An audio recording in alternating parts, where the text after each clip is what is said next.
For generations, we've been handed a playbook that encourages us to tuck away a fraction of our hard-earned paychecks into our trusty savings account, believing this to be the path to financial independence and wealth.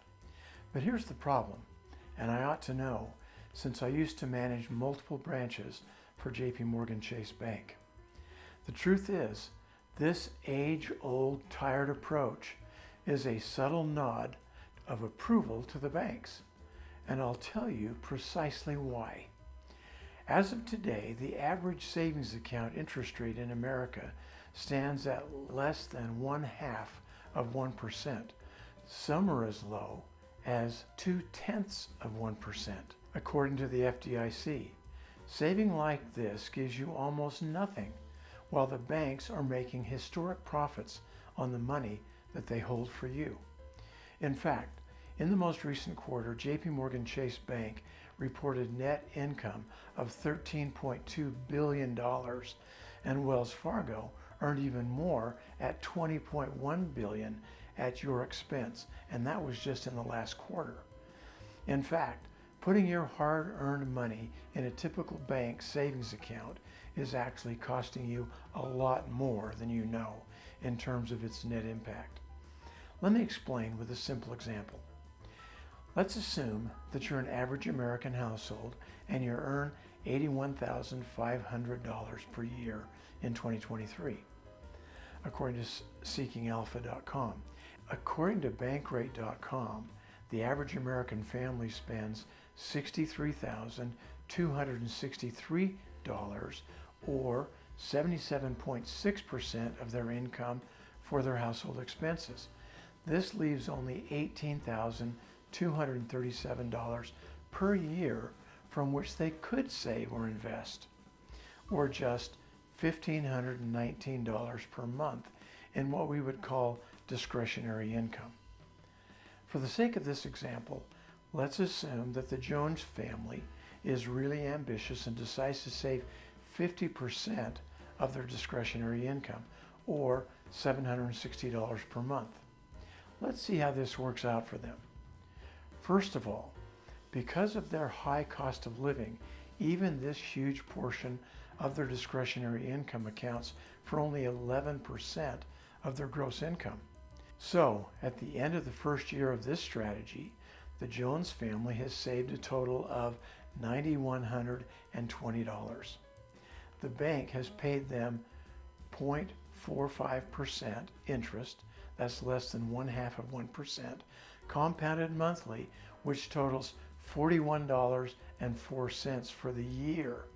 So they ended up the year with $9,161.04.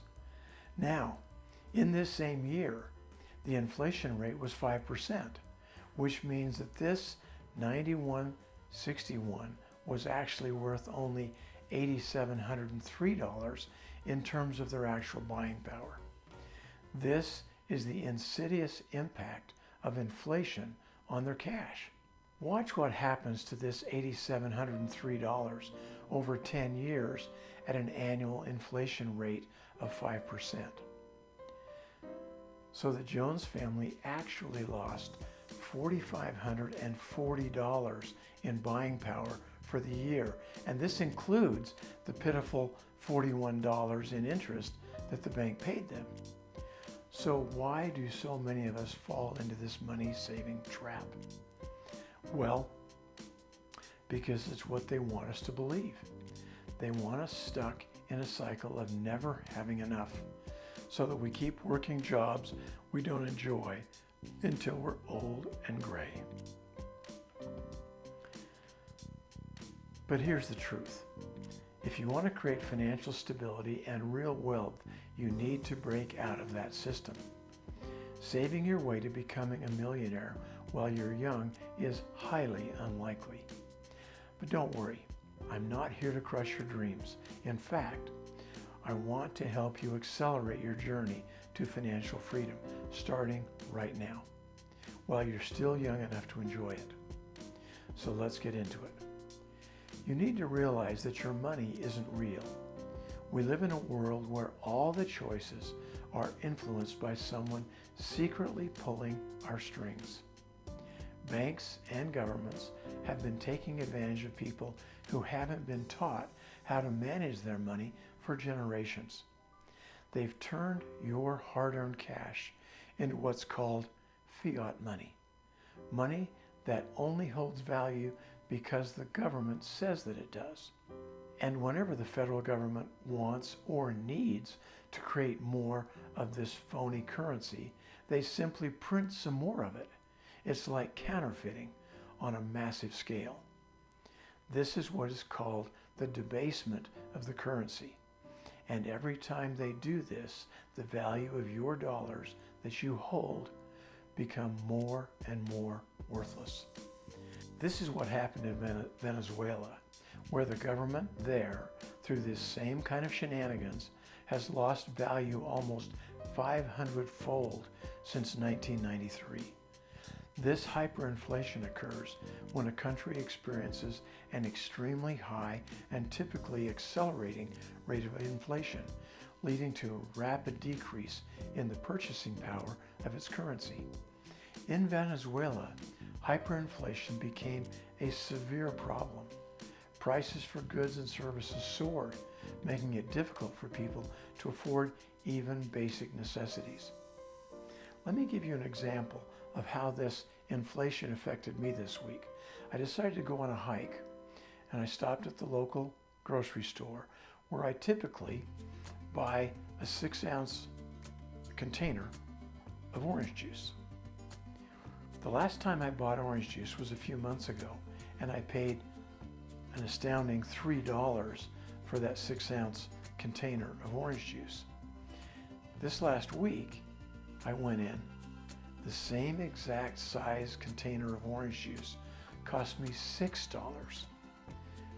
Now, if you do the simple math, you can recognize that that's way more than a 5% rate of inflation.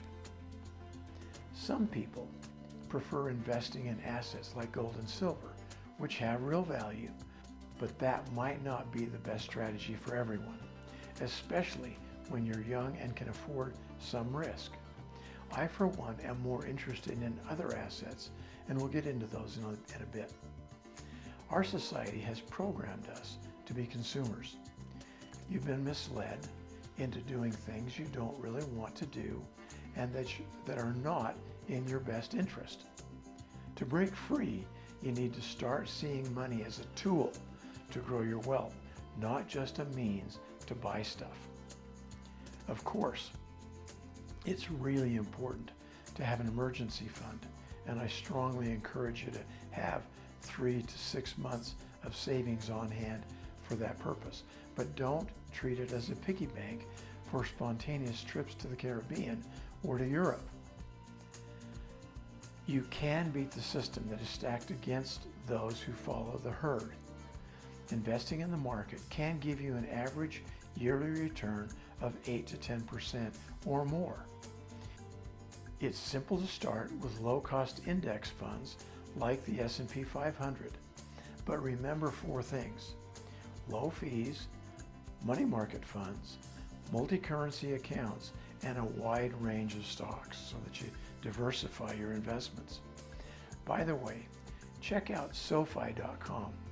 They offer all these features, and if you use this link below, they will give you, for free, $25 worth of your favorite stock. Absolutely free to start building your portfolio when you fund your SoFi Active Invest account with at least $10. And you'll be helping out our channel because we will also earn a small commission from this link, which helps support our channel. How's that for a 250% return on your investment? You need to start thinking differently about money right now. Don't just save money, invest it and let it really start working for you. Waiting on the sidelines can cost you more in the long run. Take some calculated risks and seize opportunities, because the worst that can happen is you'll end up right where you started. Check out this video to give you some specific tips and tricks to start investing successfully today. Remember, you are guaranteed to miss 100% of the shots you don't take. So if you're ready to take control of your finances and build the life you want, hit the subscribe button. Thanks for tuning in, and I'll catch you in the next one.